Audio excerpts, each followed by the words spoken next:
Welcome to Satsang. Hello, Vishrant. Can you please talk about the topic of doubt?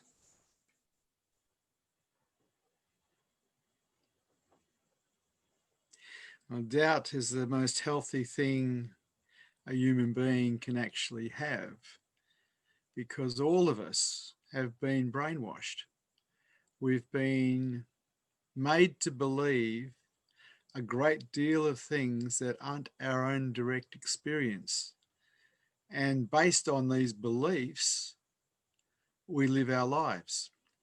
And in a lot of ways, we live our lives falsely because the beliefs don't hold water. The seeker is like a scientist and approaches everything with a little doubt to check it out, to make sure it's true. Prove it to me. And so one of the first things that I got involved with after I left school was examining the belief systems that had been given to me by my society, my religion, my parents, my peers, because I could see clearly that there was a lot of holes in them. Even though everybody I knew believed the same thing, particularly as a Catholic, there was something not right there. It was all based on belief. It wasn't based on any form of reality. There was no evidence, in other words. And so I had to start questioning everything, because I could see that these different beliefs that I had were keeping me imprisoned in some way. And I had a strong belief at the age of 19 in victim-orientated thinking, in that other people could make me feel, that other people were responsible for my feelings. And this belief system alone creates so much suffering in human beings, because they turn themselves into victims of existence, of other people, of life in general, and suffer incredibly. And you don't have to ever be a victim. Look, bad things may happen, things that go down that you don't agree with, but you don't have to be a victim of it. You can volunteer to be a victim of it, which people do, because you believe you are a victim. But are you really? Isn't that just a belief? Life is just the way it is. Things happen, good and bad, things happen. We don't have to hold the belief that we are a victim of anything. And if we remove that one belief, our whole life changes. Because the belief in being a victim, or being able to be a victim, creates so much suffering in us. And we don't need to do that. The second belief that I challenged aggressively was the belief in worry, thinking somehow that worry was going to sort out my problems, that somehow magically worry was going to make things better for me if I toss things around in my head long enough thinking about them. And so I stopped that one too, because heck, I looked at my own family and saw, well, what's worry ever done for any of the members of my family or anybody I know? I love what Francis of Assisi said about it. He said it cannot make a man an inch taller. Well, it can't. As a matter of fact, it can't do anything except make you feel bad. And so the first two beliefs that I removed from my system were the belief in victim-orientated thinking, the belief that I could be a victim of anything, and the belief in worry. And gosh, what a wonderful thing to do for yourself, to remove those two beliefs that create suffering for your whole life. And of course, that came about as a result of doubt. I started to doubt that I was a victim. I started to doubt that worry actually worked and was worthwhile keeping. And so doubt is something the seeker uses to examine what may or may not be real. And eventually it'll take them home. You remove everything. You take everything away that creates contraction in you. Any belief system you have that creates contraction in you, you put doubt into it. The moment you put doubt into any belief system, it loses its power. But gosh, I think I was about 33 when I got to see I was still full of belief systems. I sat down one night and I just started writing them out. And I was writing until 4 or 5 in the morning, the different tiny belief systems that I had that I'd never truly examined, that I'd just taken for granted because everybody I knew believed the same thing.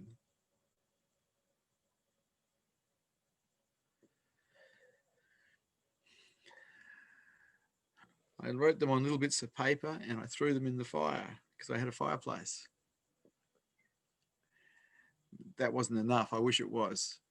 The only way you can truly undo belief systems is by putting doubt into them. And so I'm not the sort of person who has faith in anything. I trust what's real. I trust what I know to be real. With that, the mind can be quite clean. It doesn't get caught in contracting because of all these false beliefs we have about how we think life should run. So from my perspective, to have doubt is to have a healthy mind. It's not a sheep-like mind. It's a mind that will examine. It's a mind that will help set you free. But that's up to you. You're going to create your reality with the way you think. Have a look at all the belief systems inside yourself. See if any of them hold water. Just because the whole society might believe something does not make it true.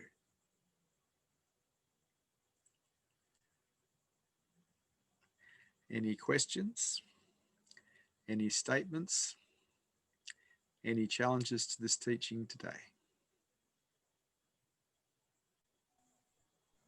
The first question, is there anything that you don't doubt?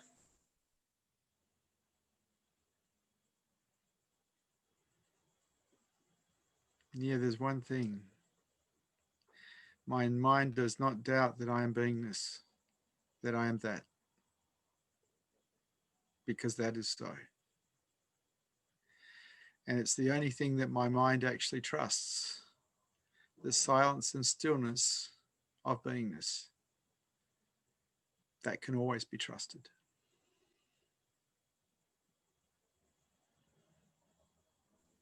Did you have that trust before awakening?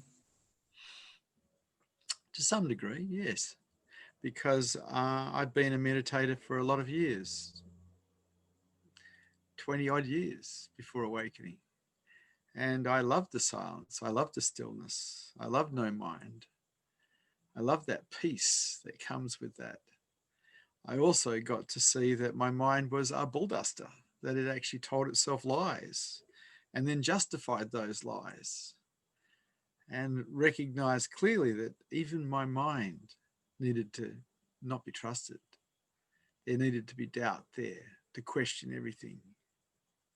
After all, we didn't program ourselves. Our parents programmed us, our schooling programmed us, our peers programmed us, our religion programmed us, our country programmed us. It's not a bad idea to get a bit suspicious of it all and have a look. Were they right? Were their belief systems correct? And with all their belief systems, did it make them happy? Did it set them free?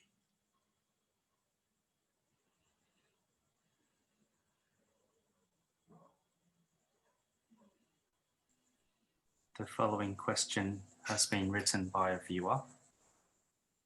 Please, can you speak of chronic disease and doubt? Well, if you have chronic disease, you have chronic disease. If you have doubt, you have doubt. I'm not sure what you're asking me to talk about there.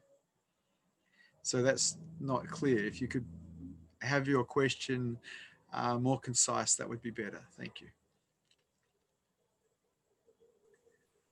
The next question has been written by Savvy, who asks, will you please talk about the relationship between doubt and acceptance?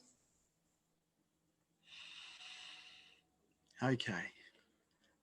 So my mind pretty much doubts everything, but accepts everything at the same time, Savvy. And the reason for that is very simple. My mind understands the key to freedom. The key to freedom is acceptance. One of the ways that we can't accept is because we have strong beliefs that aren't true. A part of moving to acceptance in a lot of ways is understanding how the mind ticks, putting doubt in some of the beliefs so they don't contract us anymore. So there's definitely a connection. We witness the mind just by watching it. And then we get to see how many lies it tells us. If we approach it with doubt, which is a scientific approach, if we approach it with faith, we're going to have filters that protect it. And so we're not going to see clearly. When we approach something with doubt, we see things way more clearly because we don't have a filter of wanting it to be so there.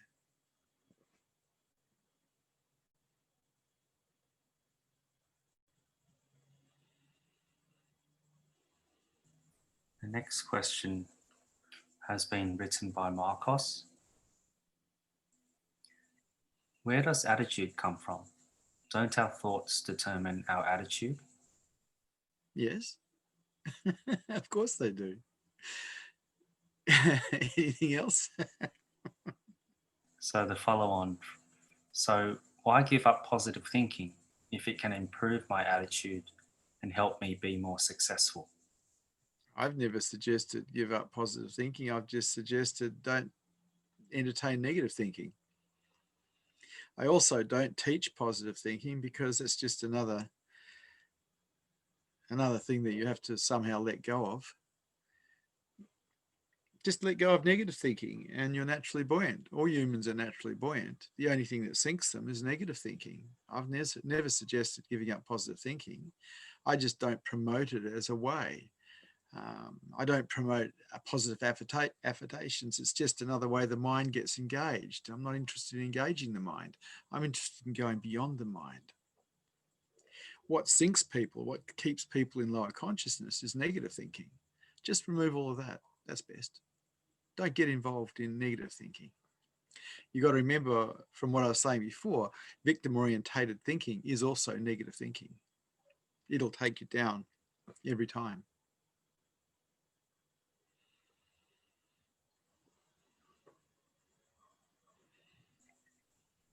Is it a good idea to doubt even what a spiritual teacher tells you? Heck yeah.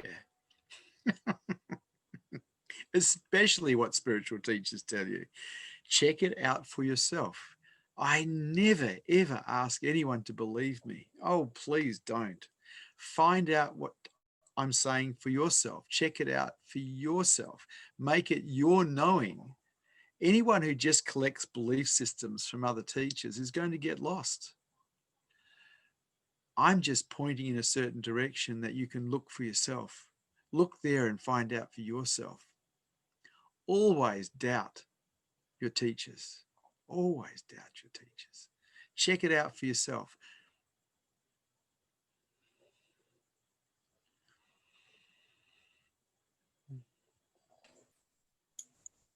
You talk about only trusting our own direct experience. Why shouldn't we doubt this? Couldn't we have misinterpreted our own experience? Well, that's a possibility. Keep looking, keep watching, keep witnessing the mind until it becomes clear for you. Don't give up. To become a witness of the mind just is brilliant because you get to see how much rubbish it holds. You get to see how deluded you've actually been. You get to see how you valued things that don't truly have value because you've taken on society's value system. Keep looking. Keep looking. Be a scientist of your mind. Investigate. Lift all the rocks to see what's under them. Become curious. This is the seeker.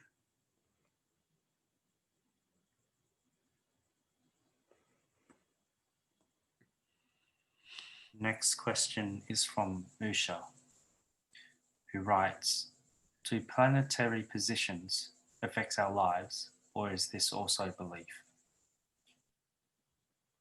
The truth is, I don't know. I suspect there might be something in it, but the bottom line is I don't really know. And I'm quite happy with I don't know. People want to know so they can somehow have control over their environment. The truth is, most of the time we don't know, but we pretend to know because it makes us feel safe. When you're willing to sit in I don't know, you become innocent again. You become fresh again. There's no innocence in knowing. There's no freshness in knowing. It's all stale because it's in the mind. The beginner's mind doesn't know and allows the universe to flow through. And this is beautiful. So to that question, I don't know. Next, Alex would like to ask a question.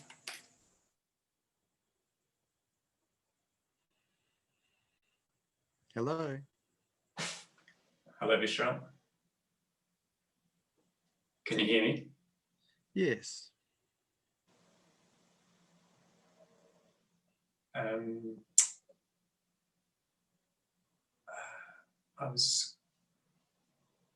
My question is, what can you see is in my way of enlightenment? That was the question I was going to ask Osho Rajneesh when I interviewed him.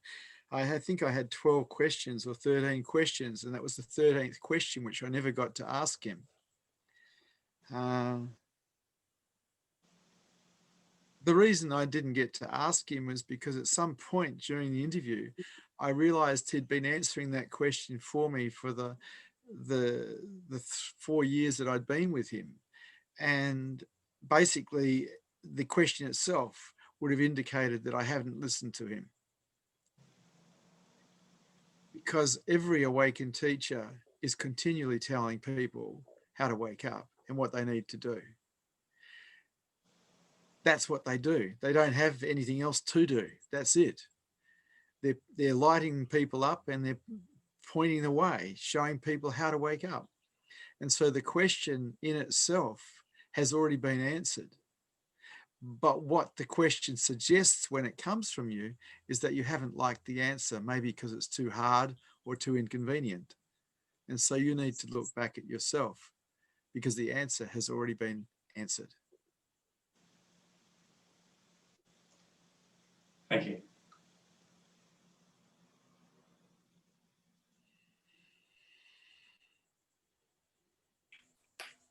The next question. Does to doubt my mind mean I don't trust my gut feeling? You can trust your gut feeling and still doubt what you're actually feeling. Why not? Why not have a look? Why not become a scientist of your own mind? One of the things I enjoyed about studying Gautama the Buddha was that he was a scientist. He was a scientist of his own mind. He watched his own mind. He saw how it ticked. And as a result, raised his consciousness levels to a degree where he could wake up. But you don't raise the consciousness levels of your mind by believing it. You raise the consciousness levels of your mind by watching it and taking it apart. Faith just keeps you ignorant.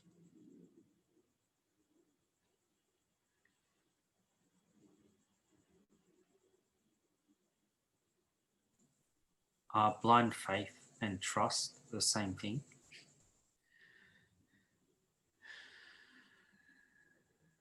I've never considered them the same. Faith demands some kind of belief system. Trust doesn't necessarily demand any belief system. I love the bit about trusting in God. Let go and trust God. I like that bit. That means you let go of complete control. And you're not trusting because you have a belief that you're going to be taken care of. You don't know. You're just trusting. And with faith, there's usually a belief system that somehow things are going to be okay.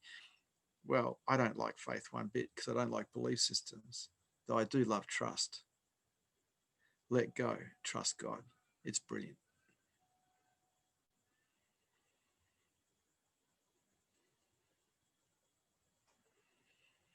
So does faith have anything to do at all with gaining higher consciousness? Not in my understanding. No, faith is usually is based on belief systems that I don't support. Why would I be interested in belief systems I don't support? You study all the old masters. They all say the same thing: surrender. That's it. You're looking for something to learn, practice surrender. You master surrender, you've mastered your mind. You've mastered your mind, you've got your mind prepared for enlightenment. No faith required.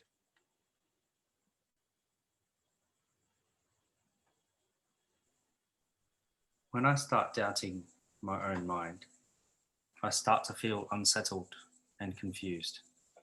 If I doubt everything, how can I know what's certain and real? Yeah, this is the plight of the seeker.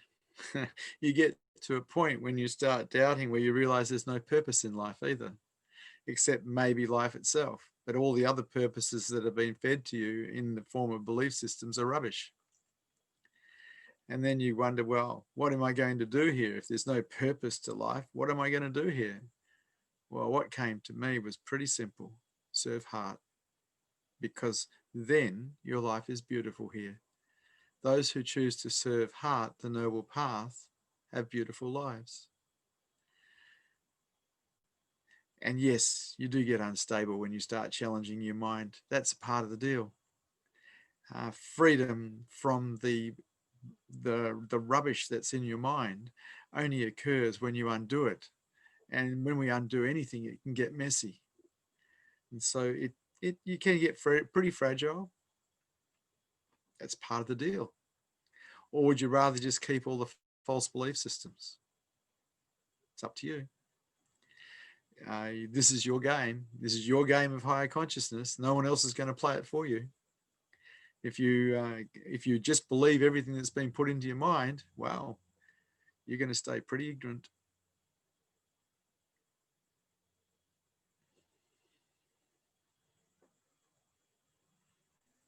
The following question is from a viewer.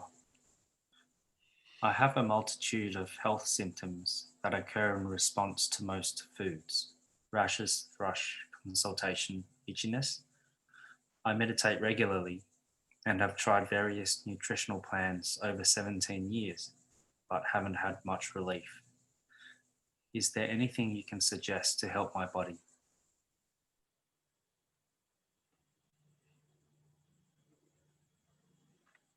Yeah, you're suffering allergies, autoimmune situation. Unfortunately, once allergies are set off, quite often they become a pattern, a habit. And so it is difficult. You've got to find the foods that don't give you a reaction and eat them. I worked as a naturopath for 10 years, so I actually had to deal with these sort of problems with people quite a bit, particularly the celiacs, the ones who have allergies to gluten. All you can really do is eat food that you don't react to, and at the same time, try and keep your adrenaline levels down. Because when we fire off our adrenals through getting angry, getting frightened, or drinking caffeine, we actually activate the immune system to be more aggressive. And if we really want it to all settle down, we need to rest inside. Very difficult to rest inside while we're firing off our immune system because of adrenaline. And so my best advice to anyone who has autoimmune conditions is to keep their adrenaline levels down to nothing. Don't serve fear, don't serve anger, and definitely don't drink coffee. A little bit of naturopathic advice.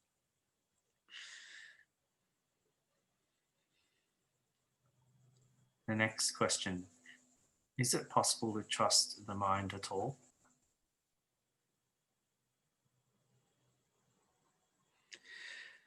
We have to trust the mind to some degree. But what I'm really talking about in not trusting is not trusting all the belief systems that have been put into you since birth. We have a belief system that people shouldn't betray us. And people get so contracted when other people betray them. Yet everybody betrays. To actually have a belief system that people shouldn't betray us is out of touch with the reality of the world we live in. Yet people still contract over it, get upset, people murder people over it. To remove just that one belief system relieves a great deal of suffering. I do not have a belief system that people shouldn't betray me or lie to me or cheat. I don't. I removed those belief systems because I just was not into my own suffering.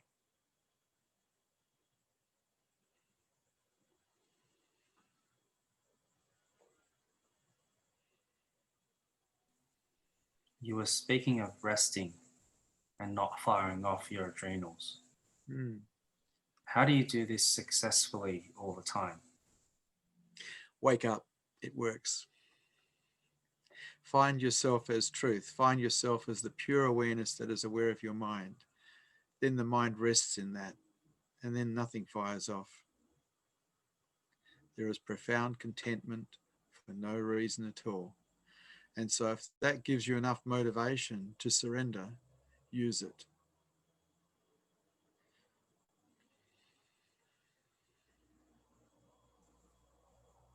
The next question is from Frank, who asks, why is love the only thing worthwhile in the plane? Well, Frank, when you've got all the wealth that you can have and all the prestige that you can have, and you find out that you're still not happy, that you're still chasing desires and you're discontent, you may have a look around and see, well, what is actually valuable here? What's valuable on this material plane? And if you've experienced any love whatsoever, you'd have to come up with that as the answer, love. Because everything else is just not worthy. Love is the most beautiful thing. The way it affects the mind, you just want to take care of everybody and everything. The only deal with love is you have to be open. You can't be closed. All of our closures, all of our defenses keep us away from love. And so to truly serve love, we have to be open. We have to open up. We have to walk through the world in a vulnerable way. But if you've had a good look at life, nothing's worth anything here except love. It is the true jewel of consciousness. We've all been conned into believing that if we get successful, if we get a house, if we get a good relationship, if we have kids, we're going to be happy. Not true. Just not true. The moment we get something, we become discontent because we want it to be different than somehow it is. The only true happiness you'll ever find is in beingness. And on the way towards that, we can choose the way of the heart as a way to live this life. And then we have manageable happiness, because as long as we serve hard, there will be happiness and there will be joy.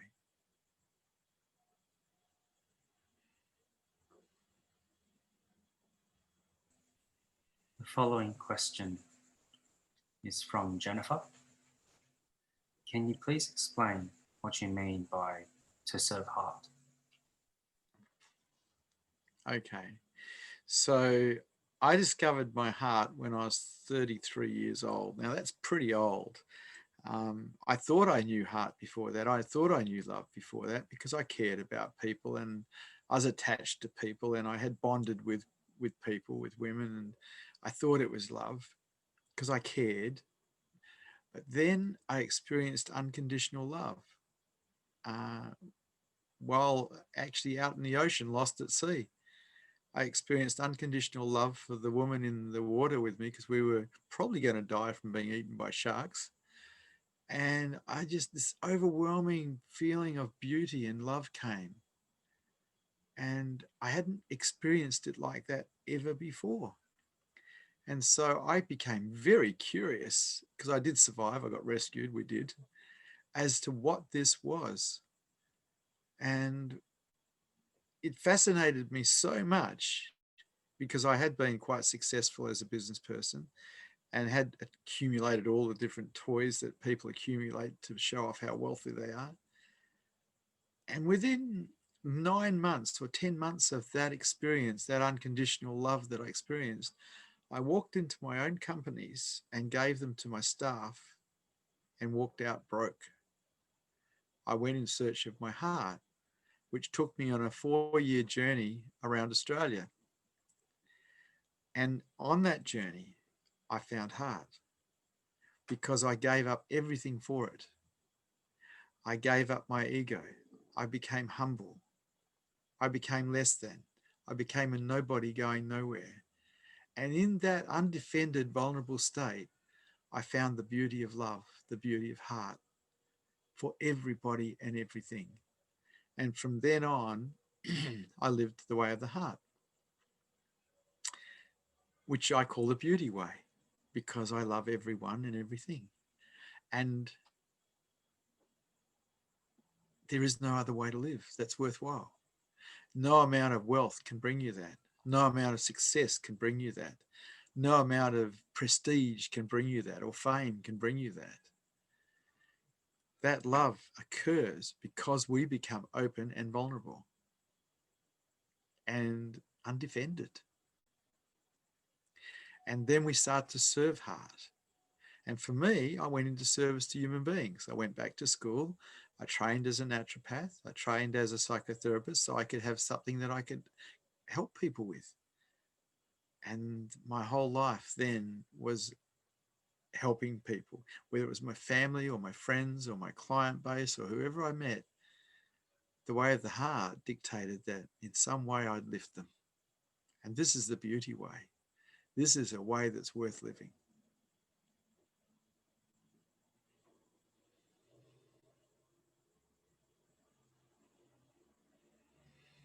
Next, we have a comment from Arthur.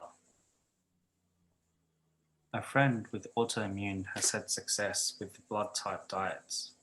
Turns out all people of a certain blood type have antibodies to the same substances. Yes. Hence they have at least microallergies to all the same foods. Yes. Is that just a statement or is there a question in there? It's just a statement. Thank you. I had studied that some 20 years ago. It's not new news. Next, we have a question from a viewer. Apart from listening to the breath and self-inquiry, what other practices do you advise, especially in terms of meditation? Watching the mind. You watch the mind, you just be the witness of it. You don't get caught in its story. You watch it. You become separate from it by witnessing it. And then you get to see what rubbish it comes up with. You get to see how it hurts you. And because you can see it, you can, instead of reacting, now respond and not get hurt. And so watching the mind is really, really brilliant at raising your consciousness levels and removing the obstacles in the way of higher consciousness. The other thing that I recommend to everybody is openness, because openness facilitates heart. It also facilitates you getting out of the way enough to support enlightenment if it comes along. If you ever meet someone who's awake, you'll notice one thing about them. They are wide, wide open. And they would have been like this before awakening. What does that tell you? Openness counts for everything.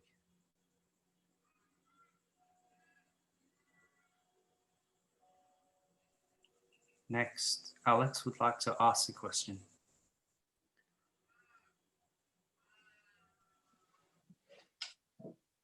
Hello again.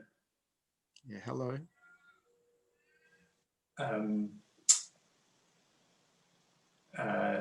I just have some fear when I come to speak with you.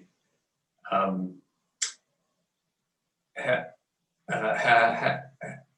do I best be with that?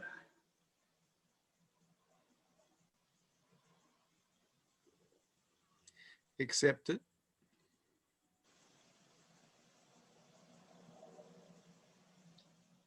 Anything more?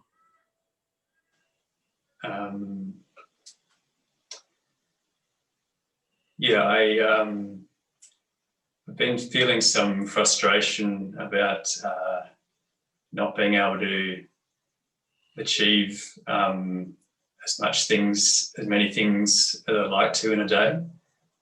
I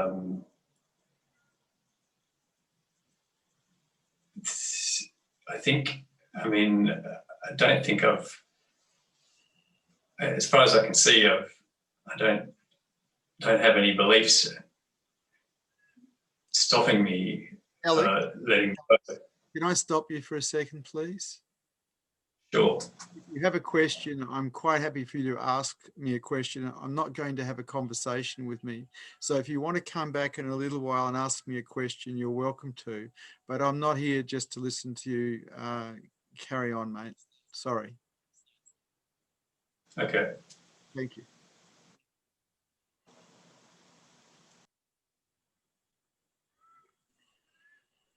Next question has been written by Usha. The way of the heart, is it opening of the heart chakra? Some people say so. I haven't been able to locate the heart. It seems to be everywhere. And people got this weird idea that heart is all about being kind and being soft and being nice and being sweet. But heart really just loves. It's what the mind does with that. And then the mind projects all these things onto heart. But heart just loves. It takes care of everyone and everything. When this is what happens to the mind, it's affected by the heart. It takes care of things.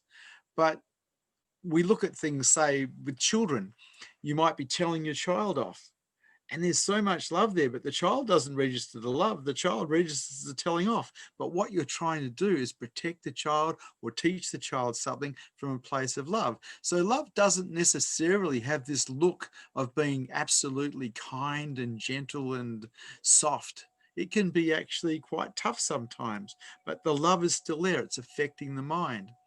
People quite often project onto love that it has other qualities besides it just loves. But the truth is, love just loves. It doesn't do anything else. And how that affects the mind, if it's perceived, is the mind wants to take care. It takes care of everyone and everything, whatever's appropriate.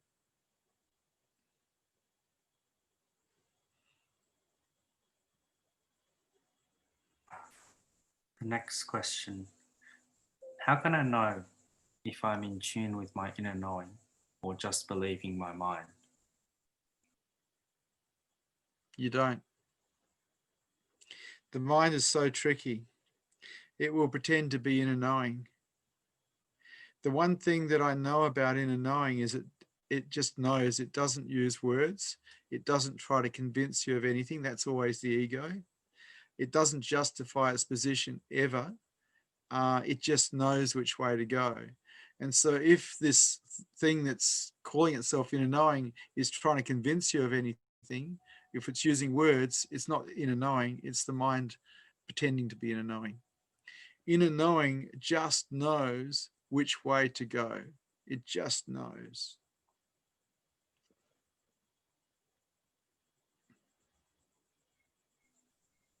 Is it healthy to have a balance of doubt and positivity?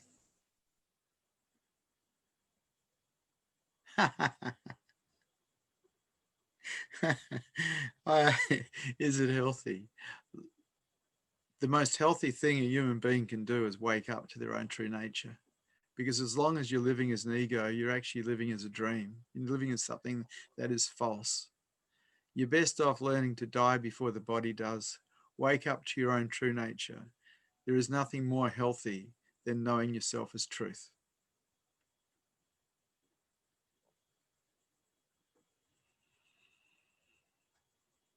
And the next question, why would my mind lie to me? And who is this me that's lied to? Yes, good question. You won't find the me anywhere. It's imagined. The I is imagined. It doesn't exist in reality. Without imagination, the I or the me, whatever you want to call it, doesn't exist. It seems to exist, but only because people hold it in their memory and their projections. The truth is the I doesn't exist. It is not there. And when you move firmly into the moment, there is no I. The I exists out of time. It is the past. You have a look. Try finding the no anywhere, the I anywhere. You won't find it. It just doesn't exist. Yet it seems to exist. What's of interest, though, isn't the I. What's aware of the mind? What's aware of this thing that claims to be I? What's this that is purely consciousness? Find that. That's of interest. The mind is not interesting. What the mind appears in, the background, that's interesting.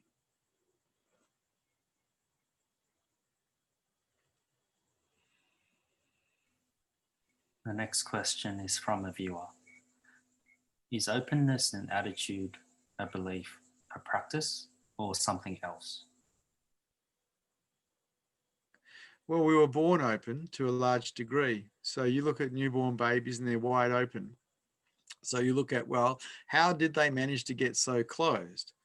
Well, they grew up in an environment that was painful. They went to kindergarten, they went to school, they got bullied. All sorts of different things happened. And so all these defenses developed, defenses against feeling things. And so now, by the time they're 13 or 14, absolutely closed, absolutely defended, because they don't want to feel pain. To change that, we have to take down the defense systems. That takes a fair bit, because by this time, the defense systems will be default defense systems. They'll be locked in place. But if you're really interested in finding heart, you take down the defense systems. You find a way to open up, and you live as openness instead of closure. But that's up to you. And it's not easy. It's actually hard to take down defense systems. First of all, when you take down the defense systems, you're going to get hurt again. And so people go, well, why would I want to do that? Well, the deal's pretty simple. If you're defended, you're not going to feel a great deal of heart. If you're undefended, you are. And so those who feel a lot of heart are vulnerable. They walk through the world very much like little children, undefended. Up to you. You can hang on to your defense systems. You can protect yourself from feeling, or you can become fragile. You can become vulnerable. You can become open, and you can then perceive heart. Your choice. It takes courage.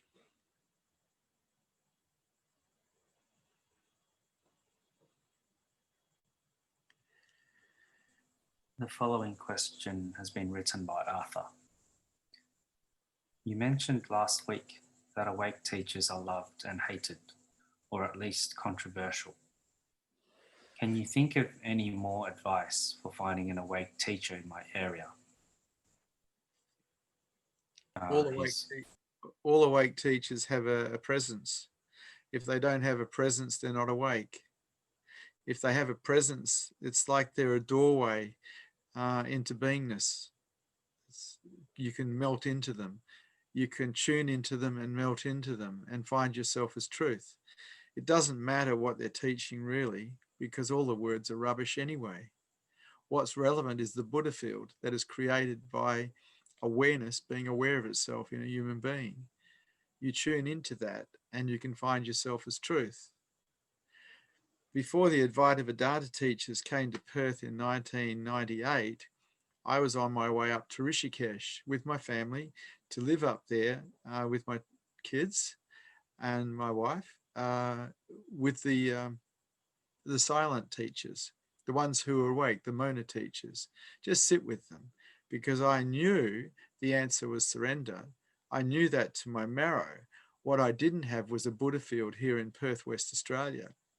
And so I was going up to Rishikesh to actually sit with the Mona teachers.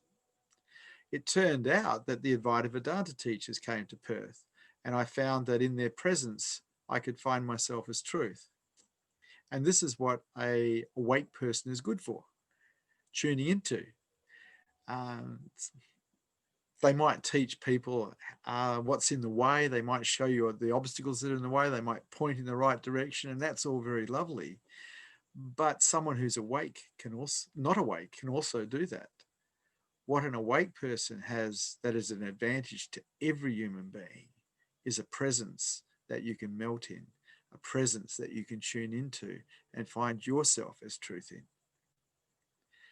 And so some of my teachers were a little faulty, but they had a presence. So I didn't pay too much attention to the faultiness. I paid a lot of attention to the presence.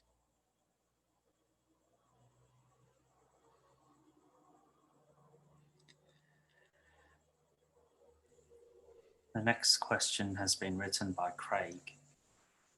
I allow a perceived responsibility to care for those very close to me to stop me from letting go fully into being. Can you offer any suggestions to gently allow me to trust everything will be okay without my control? Trust means if you're trusting that everything will be okay, you're not trusting. You've got a business deal happening. Trust means you don't know if everything will be okay. True trust is a letting go into the nothingness and not knowing what the result might be. Anything less than that is not trust. It's a business deal you're doing. I'll trust you if this occurs is not trust. It's a business deal. True trust is a total let go. And it is only in this total let go that people wake up. This is unconditional surrender.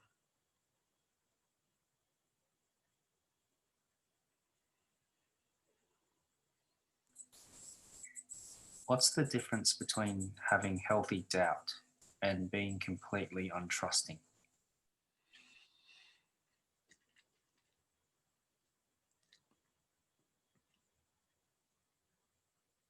I trust everything because I'm a fatalist. Doesn't mean I don't doubt it. I trust everything. I trust that everything's happening exactly as it's meant to be. There's no mistakes because whatever's happening is happening. It's meant to be. Otherwise, it wouldn't be happening. I trust that. That doesn't mean I don't have doubts about different people and different things that are going on, but from a place of trust. I'm not in resistance to life. Life's the way it is.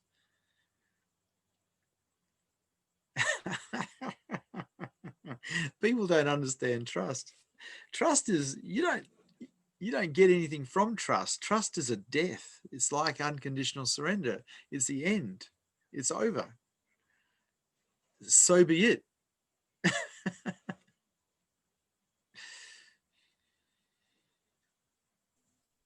There is no business deal that you can offer truth. The only deal that if you want to wake up, the only deal is everything for truth and nothing for you. Everything for God and nothing for you. Everything for beingness and nothing for you. There is no other deal. If there's something in it for you, awakening won't occur. There's too much ego involved. The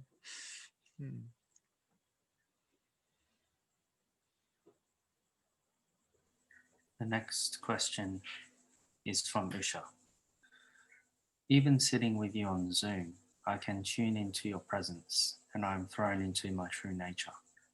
I want to thank you very much. Thank you, thank you, thank you. It is so beautiful to sit in your Buddha field. Love you. This is how I felt with my teacher, Osho Rajneesh, and my Advaita Vedanta teachers, Gangaji, Isaac Shapiro, Vartman. This is how I felt with them as well. It is so beautiful to sit in the presence of someone who's awake. It is such a gift. This is the gift of Satsang.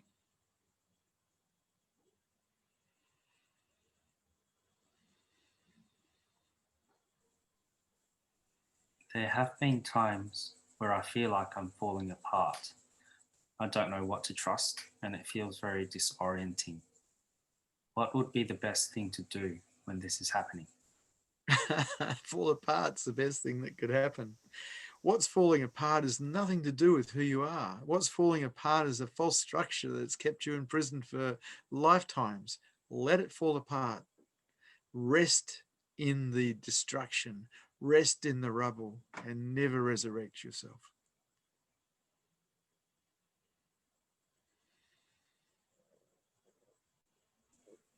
Next question has been written by Terry.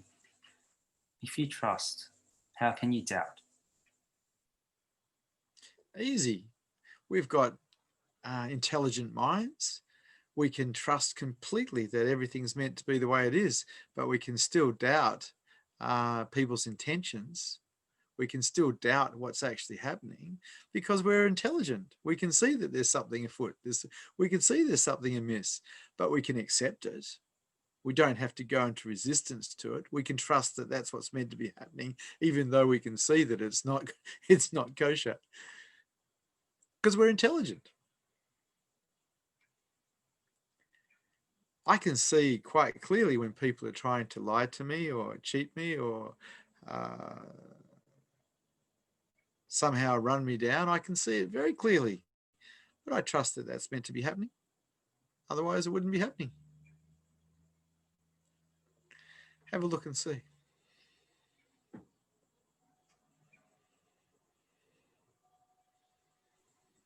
Did you ever go through a period of doubting your commitment to higher consciousness? Yes, I did. I fell out of love with the Rajneesh organization for a while because I had some disagreements over policy that they had regarding fundraising,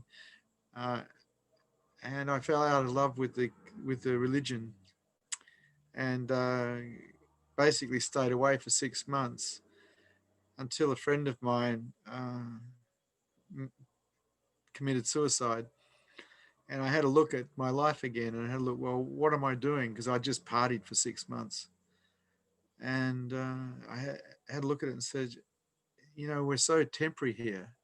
We're all going to die. It's best that I go for high consciousness. It's best that I go for enlightenment. Well, I have a chance. Well, I have a living master. And so I went and I got my sannyas back again because I'd thrown my mala at one of the leading Mars because I was so upset with the way they were behaving. But I got it back and became a sannyasin again. And so I did doubt. I've definitely doubted. But the recognition of the impermanence of life brought about by the suicide of my friend pushed me right back into it. It's best to die before the body does. It's best to wake up here.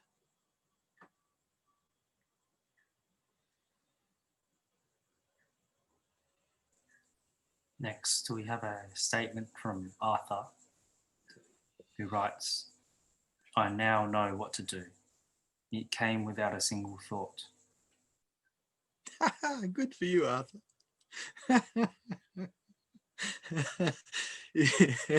If you know what to do, maybe you could share that with others. You'll find that when you share the knowledge of knowing what to do, most people just want to bite your fingers anyway. Because usually knowing what to do is inconvenient and uncomfortable. And that's the reason most people opt out of high consciousness, opt out of enlightenment, because they're constantly seeking to be comfortable. And it's uncomfortable to undo the mind. It's uncomfortable to get free. It is. Such is life.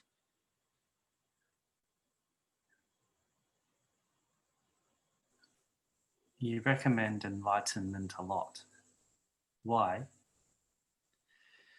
Because I live in a world where everyone's sleeping, and as a result of their sleeping, they're suffering. The only way that I know out of suffering is to wake up. You can ease the suffering by serving heart. You can develop a lifestyle that is the way of the heart, but you really want to get out of suffering, wake up, because what we are, who we are, does not suffer. Nothing can touch it. But the ego, well, everything touches it. And so I live in this world where I watch everyone suffering. Everyone's on some kind of cross somewhere. And they don't need to be. And so I advocate waking up, because it's the only way I know that people can stop suffering. It's the only way out of samsara, the cycle of birth, suffering, and death over and over again. There is no other way.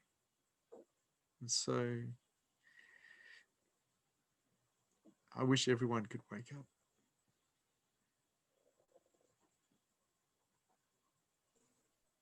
Why do you want people to stop suffering if it is the way things are? Because I love them.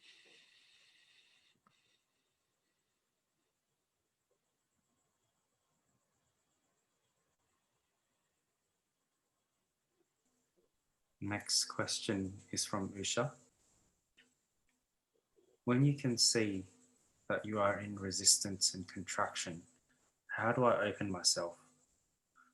What I do is I see where in my body is the contraction, and I lovingly put my attention to that place. Am I doing it right? Yes and no.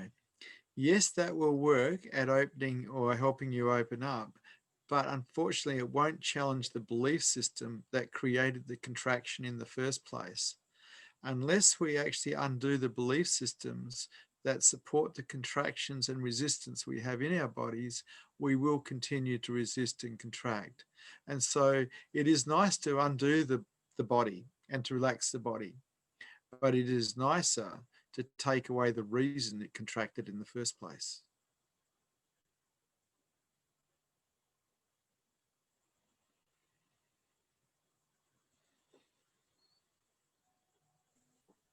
Can you please explain the process or technique that you used when you sat down and wrote down all your belief systems? And would you recommend doing it? I would recommend doing it. You're going to be shocked, though. You're going to find there's a lot of them. So you have a belief system, people shouldn't abandon me, or people shouldn't lie to me. It's a belief system. It's not a reality, because everyone lies. And then you have a look at, well, what does that cost you? If you believe that people shouldn't lie to you, what does it cost you when they do? And you get to see that you create suffering for yourself through your resistance to it. And then you go, well, you know, why shouldn't they lie to me? In the big picture, in God's big picture, existence's big picture of everything, why shouldn't they lie to me? How would I know that that's not the way it's meant to be? And the answer has to come back, well, you don't know. You're instantly throwing doubt into the belief system that people shouldn't lie to you. And the moment we throw doubt into any belief system, it loses its credibility. And so the methodology I used wasn't just writing down the belief systems, it was also challenging them. Is this so? Is this true in the big picture of everything? And I'd put doubt into those belief systems to disempower them. And I kept doing that until those belief systems no longer had power, because I was not interested in creating my own suffering as a result of resistance because some expectation hadn't been met over some belief system I had. I undid the belief systems. It's up to you. You can undo them or you can keep them. I just wasn't into my own suffering. There's nothing anybody can do or say that is going to create suffering in me, because I don't have a belief system in me anywhere that is going to go into resistance because of some expectation not met, because they're just not there. They've been removed. I took them apart. This is the work. Enlightenment is sudden, but the work to prepare the mind for enlightenment is slow. And that's up to you. You're the only one that can do the work. Nobody can do it for you. You're the only one who can undo you. You may find some teachers who show you the way. That's wonderful, but only you can do the work. The ball is definitely in your court. Up to you. You are responsible 100% for what you think. Thank you for Satsang. Good to see you brave hearts here today.